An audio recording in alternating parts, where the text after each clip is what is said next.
नमस्कार, मैं मुस्कान सिंह और आप देख रहे हैं के न्यूज़ इंडिया। फिलहाल वक्त हो चुका है उत्तर प्रदेश की खबरों का। उससे पहले रुक कर लेते हैं सुर्खियों का। सीएम योगी आदित्यनाथ का गाजियाबाद दौरा। आज डाटा सेंटर का करेंगे शिलान्यास। सेंट्रल इलेक्ट्रॉनिक लिमिटेड कैंपस शाहिबाबाद में होगा कार्यक्रम। सीएम योगी आदित्यनाथ ने समीक्षा बैठक में कहा, त्योहारों के दौरान किसी प्रकार का भड़काऊ प्रदर्शन बर्दाश्त नहीं होगा। सपा प्रमुख अखिलेश यादव आज करेंगे प्रेस कॉन्फ्रेंस। लखनऊ पार्टी कार्यालय में 1:30 पर होगी प्रेस कॉन्फ्रेंस। क्रिकेटर में बीएसए बनेंगे रिंकू सिंह। शिक्षा विभाग ने शुरू की कार्यवाही। प्रदेश में छात्रवृत्ति के लिए आवेदन 2 जुलाई से होंगे शुरू। 31 दिसंबर तक छात्रों के खाते में पहुंच जाएगी राशि। प्रदेश में मानसून ने लिया ब्रेक। अब 28 जून से फिर से होगी बारिश। कई जिलों में भारी बरसात का अलर्ट। आप देख रहे हैं के न्यूज़, खबरों का सारथी। बुलेटिन की शुरुआत कर लेते हैं बड़ी खबरों से। खबर आपको गाजियाबाद से बता रहे हैं, जहां सीएम योगी का आज गाजियाबाद दौरा। सीएम योगी आज गाजियाबाद को देंगे बड़ी सौगात। गाजियाबाद में डाटा सेंटर का करेंगे शिलान्यास। सीईएल के स्वर्ण जयंती समारोह में होंगे शामिल। बड़ी जानकारी आपको बता रहे हैं, जहां सेंट्रल इलेक्ट्रॉनिक्स लिमिटेड कैंपस शाहिबाबाद में करेंगे कार्यक्रम। सुबह 11:30 पर कार्यक्रम में पहुंचेंगे सीएम। सीएम योगी का आज गाजियाबाद दौरा। बड़ी जानकारी आपको बता रहे हैं गाजियाबाद से, जहां आज सीएम योगी का गाजियाबाद दौरा। सीएम योगी आज गाजियाबाद को बड़ी सौगात देंगे।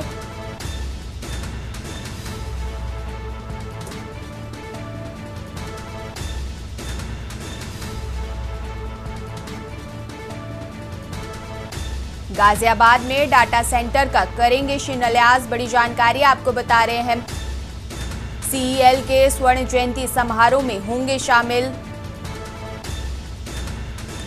सेंट्रल इलेक्ट्रॉनिक्स लिमिटेड कैंपस शाहिबाबाद में होगा कार्यक्रम। बड़ी जानकारी आपको बता रहे, जहां सुबह 11:30 से कार्यक्रम में पहुंचेंगे सीएम। सीएम योगी का आज गाजियाबाद दौरा। बड़ी जानकारी आपको गाजियाबाद से बता रहे हैं, जहां सीएम योगी आदित्यनाथ आज गाजियाबाद के दौरे पर रहेंगे। सीएम आज गाजियाबाद को एक बड़ी सौगात देंगे। बड़ी जानकारी आपको गाजियाबाद से बता रहे हैं, सीएम योगी आज गाजियाबाद को देंगे बड़ी सौगात।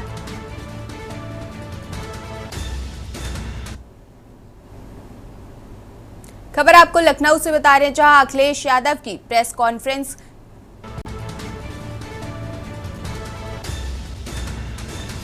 सपा प्रमुख अखिलेश यादव आज करेंगे प्रेस कॉन्फ्रेंस। बड़ी जानकारी आपको बता रहे हैं लखनऊ से, पार्टी कार्यालय में 1:30 पर करेंगे प्रेस कॉन्फ्रेंस।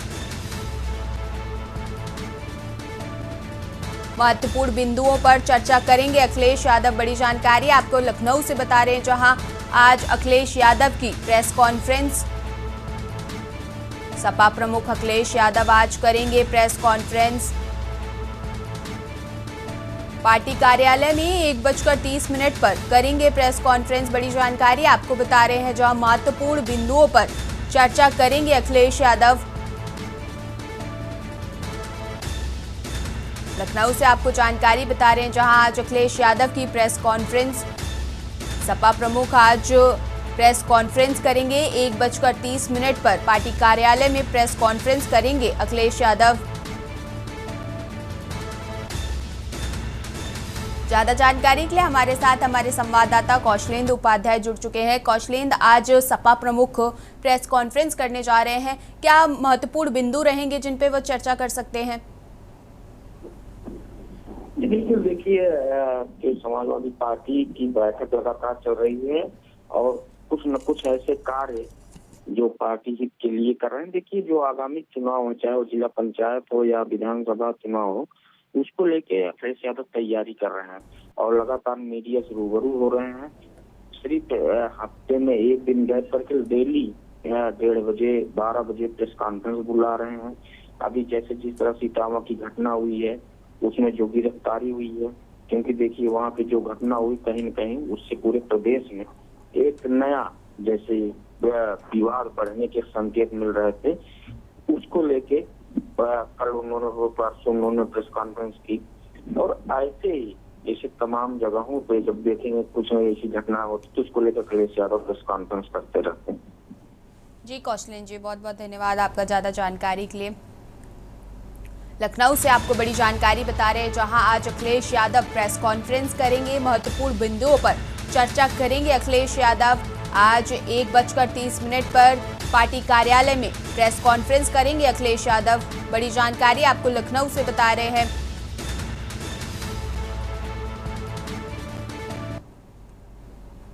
खबर आपको लखनऊ से बता रहे, जहां नगर निगम द्वारा जोन 3, जोन 5 और जोन 6 में अतिक्रमण विरोधी अभियान चलाया गया। नगर निगम के प्रवर्तन दल और पुलिस बल की मौजूदगी में सार्वजनिक स्थलों, चौराहों और सड़कों से स्थायी दुकानों, ठेलों और ढांचों को हटाया गया। जोन 3 में जोनल अधिकारी अमरजीत यादव के नेतृत्व में हनुमान सेतु के डालीगंज पुल और बांधा रोड को कार्यवाही की गई। इस दौरान कफन चाट व फल विक्रेताओं की स्थायी दुकानों को हटाया गया।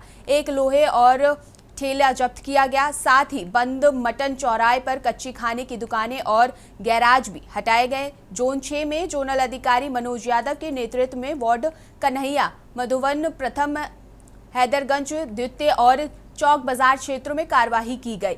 IGRS पर आई शिकायतों के तहत एकता नगर चौराहे और मायापुरम बादशाह खेड़ा से अवैध कब्जे हटाए गए। कनेश्वर मंदिर से टंडन फव्वारा मार्ग तक 15 ठेले, 10 काउंटर और 15 दुकानें हटाई गई। साथ ही बड़ी मात्रा में सामान जैसे एक लोहे का काउंटर, 2 मेज, 10 कंटेनर, 5 तराजू, 2 इलेक्ट्रॉनिक तराजू और 3 स्टूल जब्त किए गए।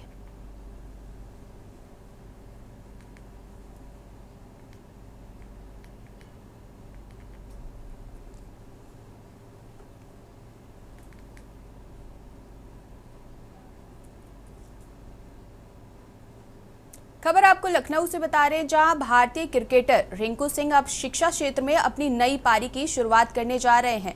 उत्तर प्रदेश सरकार ने रिंकू सिंह को बेसिक शिक्षा अधिकारी के पद पर नियुक्त करने की प्रक्रिया शुरू कर दी है। यह नियुक्ति अंतर्राष्ट्रीय पदक विजेता सीधी भर्ती नियमावली 2022 के अंतर्गत की जा रही है। बेसिक शिक्षा निदेशक की ओर से इस संबंध में आधिकारिक पत्र भी जारी कर दिया गया है। रिंकू सिंह को यह जिम्मेदारी राज्य सरकार की उस नीति के तहत दी जा रही है जिसके अंतर्गत अंतर्राष्ट्रीय स्तर पर देश व प्रदेश का नाम रोशन करने वाले खिलाड़ियों को सम्मानपूर्वक शासकीय सेवाओं को नियुक्ति दी जाती है। गौरतलब है कि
नगर आयुक्त गौरव कुमार ने बुधवार को स्मार्ट सिटी स्थित कंट्रोल रूम का निरीक्षण किया। निरीक्षण के दौरान उन्होंने कंट्रोल रूम में कार्यरत कर्मचारियों को स्पष्ट निर्देश दिए हैं कि वे जनता से प्राप्त शिकायतों को तत्काल संबंधित अधिकारियों तक पहुंचाए और उनकी निरंतर मॉनिटरिंग करते हुए फीडबैक भी लेते रहें। नगर आयुक्त ने कहा कि नगर निगम के अभियंत्रण विभाग, स्वास्थ्य विभाग सहित अन्य संबद्ध विभागों को यह सुनिश्चित करना होगा कि समस्याओं का समाधान प्राथमिकता के आधार पर किया जाए। प्राप्त शिकायतों पर बिना विलंब के कार्रवाई करें। प्रत्येक शिकायत का समाधान गुणवत्ता परक होना चाहिए और कार्य के प्रति जवाबदेही भी सुनिश्चित की जाए। बरसात के मौसम को देखते हुए मुख्य मार्गों, वीआईपी क्षेत्रों और अन्य संवेदनशील स्थानों पर जल भराव की समस्या का जल्द समाधान सुनिश्चित करने के निर्देश दिए गए। 311 ऐप पर प्राप्त होने वाली शिकायतों को गंभीरता से लेते हुए उनका समय सीमा में निस्तारण किया गया। निरीक्षण के दौरान नगर आयुक्त ने सुएज इंडिया के भी निर्देश दिए और सिविर से संबंधित शिकायतों का तत्काल और गुणवत्तापूर्ण समाधान करें। उन्होंने कहा कि शिकायत प्राप्त होते ही मौके पर टीम भेजी जाए ताकि नगरवासियों को असुविधा न हो और शहर की स्वच्छता व स्वास्थ्य मानक सुनिश्चित रह सके।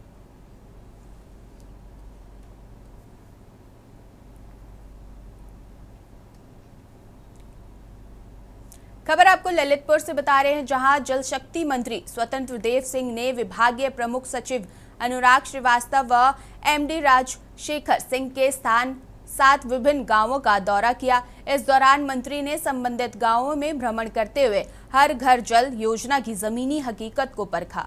कचनौंदा, टिकरा, तिवारी और गुग्गरवाला गांव में पीडब्ल्यूडी, इंटैक और पेयजल व्यवस्था की समीक्षा कर जिम्मेदारों को जरूरी निर्देश दिए गए। साथ ही मिली खामियों पर स्थानीय अधिकारियों को फटकार भी लगाई गई। निरीक्षण के बीच मंत्री स्वतंत्र देव सिंह ने ग्रामीणों से संवाद कर उनकी समस्याएं सुनकर डीएम सहित अन्य अधिकारियों को त्वरित निस्तारण के निर्देश दिए। वरिष्ठ मंत्री से बातचीत करने वाले ग्रामीण मुख्यमंत्री योगी आदित्यनाथ के नेतृत्व वाली प्रदेश सरकार की तारीफ करते नहीं थक रहे थे। जल जीवन मिशन के अंतर्गत आज जो है जल शक्ति मंत्री स्वतंत्र देव सिंह और उनके साथ प्रमुख सचिव अनुराग श्रीवास्तव के साथ साथ उनकी पूरी टीम जो है ललितपुर पहुंची हुई है, जो कि जमीनी हकीकत जानने का प्रयास कर रही है, निरीक्षण कर रही है कि कहां पर किस गांव में पानी आ रहा है, कहां पानी नहीं आ रहा है। इस पूरी जमीनी हकीकत को जानने के लिए पूरी टीम जो है यहाँ पर पहुंची हुई है। हमारे साथ पीछे देख सकते हैं किस तरीके से जल शक्ति मंत्री स्वतंत्र देव सिंह जो है लोगों से बातचीत कर रहे हैं, ग्राम वालों से बातचीत कर रहे हैं।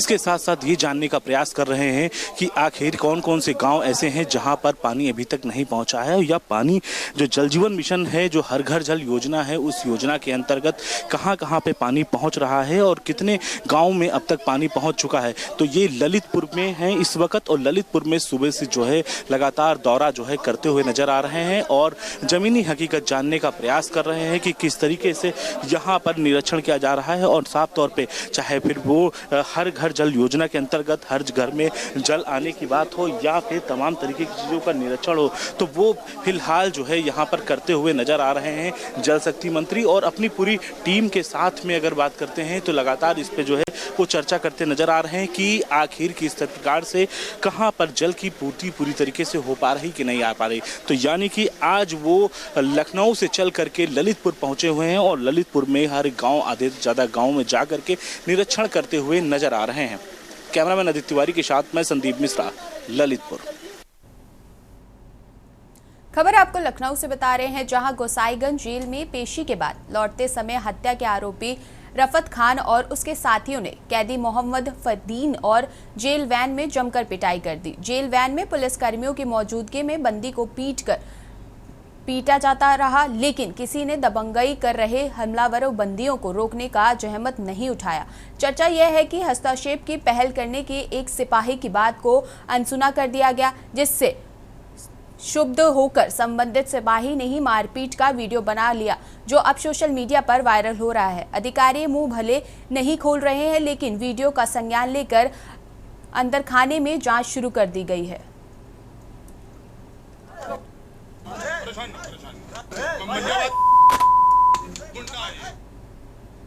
वक्त हो चुका है एक छोटे से ब्रेक का, मिलते हैं ब्रेक। ब्रेक के बाद स्वागत है आपका। खबर आपको बाराबंकी से बता रहे हैं, जहां मेयो इंस्टीट्यूट में डिप्टी सीएम ब्रजेश पाठक ने आपातकाल की 50वीं वर्षगांठ पर प्रेस वार्ता कर कांग्रेस पर जमकर निशाना साधा। उन्होंने आपातकाल को लोकतंत्र पर हमला बताया और कहा कि इसे काले दिवस के रूप में याद किया जाएगा। इस दौरान वृक्षारोपण कर आपातकाल पर लगाई गई प्रदर्शनी भी दिखाई गई। सपा को सत्ता का भूखा समूह करार देते हुए कहा, पीटीए का मतलब है परिवार डेवलपमेंट अथॉरिटी, इन्हें गरीबों से कोई मतलब नहीं। साथ ही आरोप लगाया कि सपा राज से गुंडाराज चलाता रहा।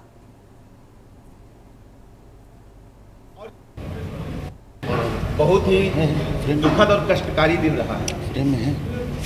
आज ही की तारीख को 1975 में कांग्रेस पार्टी ने देश में आपातकाल लागू करते हुए संविधान को पूरी तरह से ध्वस्त करने का काम किया था।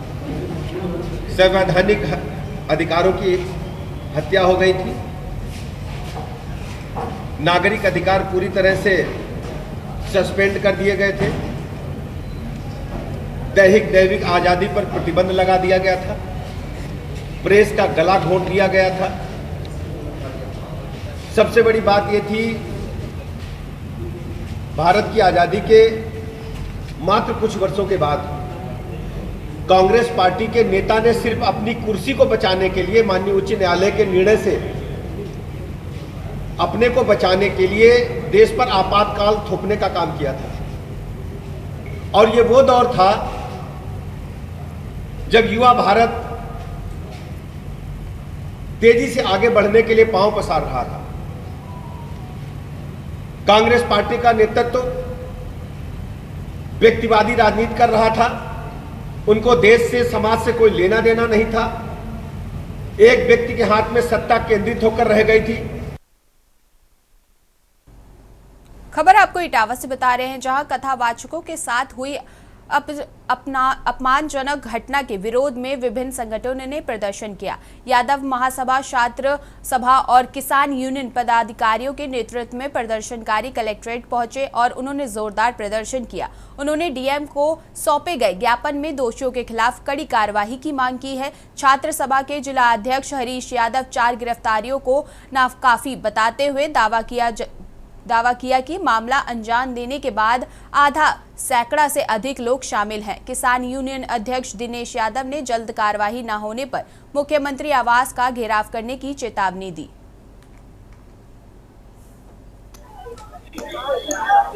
उनके लिए जो अभद्र अमानवीय व्यवहार हुआ है उनके साथ में, और जिस तरीके से जो कृत्य हुआ है उसके खिलाफ हम लोगों ने यहाँ पर अभी जिलाधिकारी महोदय को ज्ञापन दिया है और इस आशय से दिया है कि जो लोग इसमें भी बचे हैं, मेन लोग, उन पर कठोर से कठोर कार्रवाई हो और जो भी निर्दोष हो उन पर किसी भी प्रकार की कोई कार्रवाई नहीं होनी चाहिए। लेकिन दोषियों को छोड़ा नहीं जाना चाहिए। जो इस तरीके का कृत्य कर रहा है उसको जेल में होना चाहिए, उसको बाहर नहीं होना चाहिए। और हमारे साथ में यादव महासभा के जिलाध्यक्ष इंजीनियर शुभम यादव जी भी आए हुए हैं और हम सभी साथी ग्राम दादरपुर जो अमानवीय घटना हुई है उसके प्रति अपना ज्ञापन देने आए हैं। और जो इंसानियत की हत्या हुई है, जिस तरीके से हम सब जान रहे हैं कि एक विशेष यादव समाज के लोगों को प्रति जो अवधारणा लोग रखते हैं, जो अभी भी मनुस्मृति को मानते हैं, संविधान को नहीं मानते हैं, और इस प्रकरण में जो ये प्रकरण दादरपुर में हुआ। खबर आपको पीलीभीत से बता रहे, जहां हिंदू महासभा ने कलेक्ट्रेट परिसर और आसपास हुए अवैध धार्मिक निर्माण के खिलाफ डीएम को ज्ञापन सौंपा। प्रदेश उपाध्यक्ष संजीव मिश्रा के नेतृत्व में सौंपे गए ज्ञापन में राजस्व ग्राम दयूनी, केसरपुर और अफसर कॉलोनी इलाके में बिना अनुमति बने धार्मिक ढांचों को हटाने की मांग की गई है। संगठन ने कार्यवाही न होने पर धरना प्रदर्शन शुरू करने की चेतावनी दी है।